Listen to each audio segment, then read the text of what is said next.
Hello friends, आज मैं आप सबके साथ आंवले की बहुत ही टेस्टी चटपटी खट्टी मीठी कैंडी की रेसिपी शेयर कर रही हूँ। खाने में बहुत टेस्टी है और ये कैंडी बनाने में भी बहुत ही आसान है। बिल्कुल मार्केट जैसी या मैं कहूँ मार्केट से भी अच्छी आंवला कैंडी आप घर में ही बना सकते हो बहुत ही आसान स्टेप्स के साथ। तो चलिए आंवला कैंडी बनाना शुरू करते हैं। कैंडी बनाने के लिए यहाँ पे मैंने 1 केजी आंवला लिया है। आंवले को मैंने अच्छे से धुल लिया था, पानी सुखा लिया है। तो अब हम सारे आंवले को किसी भी पॉलीथीन में पैक कर देते हैं। यहाँ पे मेरे पास ये जिप लॉक वाली पॉलीथीन थी तो मैंने इसमें ऐड किया है। आप चाहो जिसमें मतलब सब्जी वगैरह हम लाते हैं या रखते हैं फ्रिज में, आप उस पॉलीथीन में भी इसी तरीके से आंवले को रख दीजिएगा और अच्छे से बांध दीजिएगा, मतलब कि कवर कर दीजिएगा। और अब आंवले को हमें ना फ्रीजर में रखना है, फ्रीज़र में रखना है, फ्रिज में नहीं रखना है। हमें इसे अच्छे से मतलब जमा लेना है, बढ़िया चिल्ड ठंडा करना है। तो इसे मैं ना रात में रख रही हूँ जिससे कि 10-12 घंटे आराम से रखा रहेगा और जब मैं फ्री होंगी तो फिर मैं इसे बना लूँगी। वैसे 8-10 घंटे बहुत है।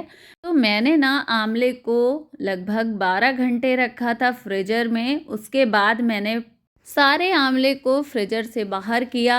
अब ये जो आंवले हैं इन्हें मैंने एक ट्रे में या थाली में आप निकाल लीजिएगा। यहाँ पे आप देख सकते हो ये बहुत ही ज़्यादा ठंडे हो चुके हैं, बिल्कुल जम चुके हैं। तो हमें अभी कुछ भी नहीं करना है, इन्हें हमें लगभग 10 से 15 मिनट के लिए इसी तरीके से छोड़ देना है। बिल्कुल नॉर्मल टेम्परेचर में ऐसे ही इन्हें पॉलीथीन से बाहर करने के बाद 15 मिनट छोड़ना है। 15 मिनट के बाद जब आप देखोगे तो ये बिल्कुल वाइट से हो चुके होंगे, मतलब कि जो आपने पॉलीथीन से जब निकाला था तो उसकी अपेक्षा ये जो ऊपर की जो परत है ना वो बिल्कुल चेंज हो चुकी होगी। तो जब आप फ्रीजर से निकालते हो और 15 मिनट इसे रेस्ट दोगे ना इस तरीके से प्लेट थाली में निकाल करके, फिर आपको खुद ही रिजल्ट समझ में आएगा। ये हल्के से मतलब चेंज हो जाएंगे। जब फ्रीजर से निकाला था तो थोड़ा मतलब बहुत ज़्यादा सेट थे, लेकिन जब आप इसे 15 मिनट के लिए खुला रखोगे ना तो ये थोड़े से सॉफ्ट हो जाएंगे। अब आपको ना बहुत ज़्यादा टाइम के लिए इन्हें बाहर नहीं रखना है। फ्रीजर से निकालने के बाद बस आपको 15 मिनट इन्हें रेस्ट देना है। उसके बाद आपको एक एक आंवले को लेते जाना है और नाइफ़ की मदद से इस तरीके से छील लेना है। बहुत ही पतला छिलका आपको आंवले का निकालना है। इससे होगा क्या ये भी मैं आपको आगे बताऊंगी। यहाँ पे हमें एक एक करके सारे आंवले को छील लेना है। मैंने अभी 2 से 3 आंवले को छीला है। यहाँ पे आप देख सकते हो ये पतला सा छिलका निकल रहा है बहुत ही परफेक्टली। मतलब इस प्रोसेस में आपको बहुत ज़्यादा मतलब मेहनत नहीं करनी पड़ेगी, बहुत ही आसानी से निकलते हैं। एक एक कलियाँ दिख रही हैं आंवले में, ये मैं आपको पास से दिखा रही हूँ। अब सारे आंवले को हम इसी प्रकार से छील करके तैयार कर लेते हैं। यहाँ पे जो आंवले को छीलने के बाद छिलका निकला है ना, इसे हमें बिल्कुल भी फेंकना नहीं है। आप इसे सुखा लीजिए और जब कभी आप छोले या सांभर वगैरह बनाते हो ना, तो जहाँ पे हम इमली का यूज़ करते हैं और मैंगो पाउडर का यूज़ करते हैं, बिल्कुल उसी तरीके से आप इस आंवले के पाउडर का यूज़ कर सकते हो। मतलब छिलके को सुखा लेना है और पीस लेना है, पाउडर बना करके स्टोर कर लेना है। अब हमने जो आंवले छीले थे उनको हम थोड़ा सा स्टीम दे करके पका लेंगे। यहाँ पे मैंने कढ़ाई में 1.5 से 2 ग्लास पानी डाला, ऊपर से जाली वाली थाली में सारे आंवले को रख करके स्टीम में पका लिया है। लगभग 12 मिनट के लिए मैंने इन्हें पकाया है। ये बहुत ही अच्छे से पक चुके हैं। इसी प्रोसेस के साथ आप ये कैंडी बना करके देखिएगा, बहुत ही परफेक्ट बनेंगी। आप कभी भी मार्केट से ना आंवला कैंडी नहीं लाओगे। यहाँ पे मैंने स्टीम से पकाने के बाद आंवले को थोड़ा सा ठंडा कर लिया है, क्योंकि बहुत ज़्यादा गर्म में तो हम मतलब आंवले को अलग नहीं कर पाएंगे बीज से, तो इसलिए मैंने इसे थोड़ा सा ठंडा किया। और अब हम ना आंवले को कट करेंगे। आंवले को कट करके हम इसकी सारी जो आंवले की कलियां हैं ना इन्हें अलग अलग कर लेंगे। बीज को अलग कर देंगे और कलियों को अलग कर लेंगे। यहाँ पे आप देख सकते हो बहुत ही आराम से आंवले की कली अलग हो रही है। जिस तरीके से मैंने एक आंवले को कट किया उसी तरीके से हम सेकंड आंवले को भी कट करेंगे। ये थोड़े से बॉयल हो गए हैं, मतलब कि स्टीम में हमने इन्हें पकाया है ना, तो बस बहुत ही आसानी से हमारी ये आंवले की कलियां अलग हो रही हैं। एक एक करके मैं हाथों से ही इसे बहुत ही आसानी से निकालती जा रही हूँ। ये काम बहुत ही आसानी से होता है। इसमें आपको बहुत ज़्यादा मेहनत करने की ज़रूरत नहीं है। यहाँ पे आप देख सकते हो कुछ आंवले की कली मैंने निकाल ली है। सेम प्रोसेस से हम सारे आंवले के कलियों को अलग कर लेते हैं। आंवले की कली मैंने निकाल ली हैं और इन्हें मैंने ना एक बड़ी ट्रे में ट्रांसफ़र कर दिया है। अब इसे हमें ना 1 से 1.5 घंटे के लिए ड्राई करना होगा। जो भी एक्स्ट्रा पानी होगा ना उसे हम सुखा लेंगे। अब यहाँ पे जो बीज निकला है ना आंवले का, इसे हमें फेंकना नहीं है। कहाँ यूज़ करना है, कैसे यूज़ करना है, ये भी मैं आपको किसी दिन किसी वीडियो में ज़रूर से बताऊँगी। तो मैंने आंवले को सूखने के लिए 1 से 1.5 घंटे के लिए धूप में रख दिया था। अभी धूप थी तो मैंने धूप में रख दिया, नहीं है तो आप पंखे की हवा में भी 1 से 1.5 घंटे के लिए सुखा सकते हो। बहुत ही आसानी से ये सूख जाते हैं। पानी बिल्कुल नहीं है, ये अच्छे से ड्राई हो चुके हैं। तो बस अब चलते हैं नेक्स्ट प्रोसेस में। इस कैंडी को बनाने के लिए हमें कुछ बातों का ज़रूर से ध्यान रखना है। जैसे कि आंवले की कैंडी जब भी बनाएं तो आप ना कंटेनर हमेशा या तो प्लास्टिक का यूज़ करें या तो फिर आप कांच के कंटेनर का यूज़ करें। बिल्कुल भी यहाँ पे आपको स्टील के बर्तन का यूज़ नहीं करना है, पीतल, तांबा या आप लोहे का बर्तन, ऐसा कुछ भी यूज़ नहीं करना है, या तो प्लास्टिक या तो कांच। तो इस चीज़ का ज़रूर से ध्यान रखें।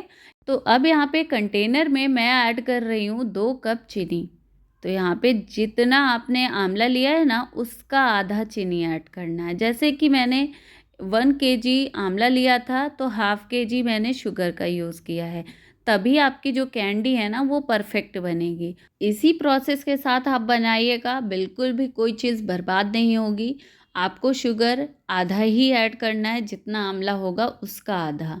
तो यहाँ पे मैंने शुगर ऐड किया कंटेनर में। अब यहाँ पे मैं आंवले की कलियाँ ऐड कर रही हूँ। सारे आंवले की कली को ऐड करने के बाद आपको इसमें बिल्कुल भी स्पैचुला वगैरह नहीं चलाना है। आपको शुगर को और आंवले को टैप टैप करके इस तरीके से मिक्स कर लेना है। तो फ्रेंड्स आप देख सकते हो आंवला को और शुगर को बढ़िया सा मिक्स कर लिया है। अब ढक्कन लगा देते हैं और कंटेनर को हम ऐसे ही आप कहीं भी रख सकते हो। बाहर ही रखना है, बिल्कुल भी फ्रिज में नहीं रखना है, ना आपको धूप में रखना है। इसे हम इसी तरीके से छोड़ देंगे। अब इसे लगभग 8 से 10 घंटे के बाद मैं इसे वापस से मिक्स कर रही हूँ। जब आप 8 से 10 घंटे के बाद देखोगे तो शुगर हल्की सी मेल्ट हो चुकी होगी। पूरी शुगर नहीं मेल्ट हुई है, लेकिन हल्की सी मेल्ट हो गई है। अभी इसमें आपको शुगर सिरप हल्का सा दिख रहा होगा। मैं इसे अब स्पैचुले से चला रही हूँ। बहुत ज़्यादा मिक्स नहीं करना है, 3 से 4 बार में इसे बढ़िया सा ऊपर नीचे कर लेंगे, मिक्स कर लेंगे और वापस से ढक्कन लगा करके फिर से छोड़ देते हैं। ऐसा करते हुए लगभग हमें 3 दिन के लिए से शुगर के साथ इसी तरीके से डिप करके रखना है। बस आपको बीच बीच में ढक्कन को ओपन करना है, इसे थोड़ा सा मिक्स कर देना है, वापस से इसे ढक्कन लगा करके रख देना है। तो आज आंवले को रखे हुए 3 दिन हो चुका है। इसे मैंने बीच बीच में चला दिया था। बहुत ही अच्छे से हमारी जो कैंडी है ना शुगर के साथ तैयार हो चुकी है। अब यहाँ पे आप देखोगे कि शुगर बहुत ही अच्छे से मेल्ट हो चुकी है। शुगर सिरप आपको बहुत ज़्यादा तो नहीं, लेकिन हाँ थोड़ा सा तो मिलेगा। जो भी शुगर थी ना आंवले ने बहुत ही अच्छे से सोख कर लिया है। तो अब हमें क्या करना है ये देख लेते हैं। ये 3 दिन के बाद का प्रोसेस है। तो अब हमें कैंडी को सुखाना है। तो यहाँ पे मैंने वापस से ट्रे लिया है। आप किसी भी ट्रे में या कपड़े में इसे फैला करके ड्राई कर सकते हो। मैंने ट्रे के ऊपर बटर पेपर रखा है और सारी कैंडी को मैं ना एक एक करके ट्रे में ट्रांसफ़र कर रही हूँ। तो यहाँ पे आप देख सकते हो 2 ट्रे में मैंने कैंडी को मतलब फैला लिया है, अलग अलग फैलाया है, जिससे कि एक दूसरे में बिल्कुल भी चिपके नहीं और बहुत ही परफेक्ट ड्राई हो पाए। तो यहाँ पे हमारा थोड़ा सा शुगर सिरप बचा है जो कि आंवले के साथ था, तो बहुत ही ज़्यादा टेस्टी है। इसे ग्लास में डालें, थोड़ा सा काला नमक डाल करके आप पानी मिला करके पी सकते हो, बहुत ही ज़्यादा टेस्टी लगता है। तो यहाँ पे ये हमारे जो आंवले हैं इसे मैंने सूखने के लिए रख दिया था। 3 दिन मैंने इसे वापस से सुखाया है और जो 2 ट्रे में कैंडी थी ना उसे मैंने 1 ट्रे में ट्रांसफ़र कर लिया है सूखने के बाद। तो यहाँ पे ये सारी कैंडी को हम एक बड़े बाउल में ट्रांसफ़र करेंगे। बाउल भी मैंने प्लास्टिक वाला यूज़ किया। वैसे अब मैटर नहीं करता है कि आप प्लास्टिक वाला बाउल लेते हो या स्टील का बाउल लेते हो, लेकिन फिर भी मैंने प्लास्टिक वाले बाउल में इस सारी कैंडी को ऐड किया है और 1 से 1.5 चम्मच शुगर पाउडर डाला है, आधा चम्मच कॉर्नफ्लावर डाल दिया है, जिससे कि हमारे ये जो शुगर पाउडर है ना वो बाद में मतलब मेल्ट नहीं होगा। अगर आप सिर्फ शुगर पाउडर डालते हो तो ये बाद में मेल्ट हो जाता है, जिससे कि हमारी जो कैंडी है वो थोड़ी चिपचिपी सी हो जाती है। इस तरीके से बनाओगे तो बिल्कुल ड्राई सी कैंडी बन कर के तैयार होंगी। अच्छे से मैंने शुगर पाउडर को कैंडी के साथ मिक्स कर लिया है। बहुत ही परफेक्ट हमारी ये बिल्कुल मार्केट जैसी, मार्केट से भी अच्छी आंवला कैंडी हमारे घर में ही बन कर के तैयार हो चुकी है। कितनी ज़्यादा वाइट वाइट सी बनी है, बिल्कुल भी आंवला हमारा काला नहीं पड़ा है, बहुत ही परफेक्ट बना है। तो ये परफेक्ट तरीका है आंवला कैंडी बनाने का। इसे हमें 3 दिन धूप में सुखाना है शुगर सिरप से निकालने के बाद। तो जब आप इस प्रोसेस के साथ ये आंवला कैंडी बनाओगे ना, तब फिर आपको परफेक्ट रिज़ल्ट देखने को मिलेगा। यहाँ पे ये जो हमारी आंवला कैंडी है लंबे टाइम तक चलने वाली है, बिल्कुल भी ख़राब नहीं होने वाली है। आप इसे ढेर सारा बना करके रख सकते हो। बहुत ही परफेक्ट रेसिपी है। आसान से प्रोसेस के साथ मैंने इसे बना करके तैयार किया है। सेम प्रोसेस को आप फॉलो करिएगा तो फिर आपको परफेक्ट रिज़ल्ट मिलेगा। यहाँ पे मैंने इस सारी कैंडी को एयर टाइट कांच के कंटेनर में ऐड किया है स्टोर करने के लिए। अब हमें एक ट्रिक लगानी है जिससे कि हमारी जो कैंडी है लंबे टाइम तक परफेक्ट बनी रहे, बिल्कुल भी कैंडी में मॉइस्चर ना आए। तो इसके लिए आपको कोई भी कॉटन का छोटा सा कपड़ा लेना है, उसमें थोड़े से चावल रख लेने हैं, पोटली बनानी है, अच्छे से मतलब बांध लेना है, पोटली बना लेना है। और अब इस पोटली को हमें ऐड करना है इस आंवला कैंडी में। हमें इसे ऊपर इसी तरीके से रख देना है। अब ये जो कैंडी है हमारी लंबे टाइम तक परफेक्ट बनी रहेगी, बिल्कुल भी मॉइस्चर नहीं पकड़ेगी, जिससे कि ये कैंडी बिल्कुल ड्राई बनी रहेगी। तो अब हम ढक्कन लगा देते हैं और आराम से इसे हम लंबे टाइम तक स्टोर करेंगे, बिल्कुल भी ख़राब नहीं होती है। ये तरीका होता है कैंडी को लंबे टाइम तक स्टोर करने का। तो फ्रेंड्स, आंवला किसी भी रूप में खाया जाए बहुत ही ज़्यादा फ़ायदेमंद होता है, ये हम सभी जानते हैं। तो फ्रेंड्स, आपको मेरी आज की ये आंवला कैंडी की रेसिपी कैसी लगी कमेंट में ज़रूर बताएं। वीडियो अगर थोड़ी सी भी पसंद आएगी तो प्लीज़ वीडियो को लाइक शेयर, चैनल को सब्सक्राइब ज़रूर करें। Thank you so much.